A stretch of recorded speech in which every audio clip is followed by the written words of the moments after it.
ជំរាបសួរសូមស្វាគមន៍មកកាន់ Channel Learn Chinese SK ជាមួយយើងខ្ញុំវីដេអូមុនយើងបានរៀនទាក់ទងនឹងព្យញ្ជនៈនៅក្នុងភាសាចិនអញ្ចឹងឥឡូវនេះយើងមកមើលស្រៈនៅក្នុងភាសាចិនវិញម្ដងដែលស្រៈគេអានថាune mot une mot អញ្ចឹងខ្ញុំសូមអានជូនស្រៈទី1យើងអានថា a a o o e e u u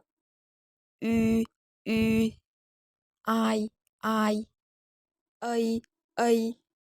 ui ui ao ao âu âu yêu yêu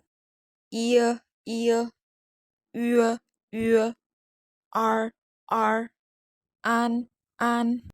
ân ân in uôn uôn yun ang ưng ing ong ong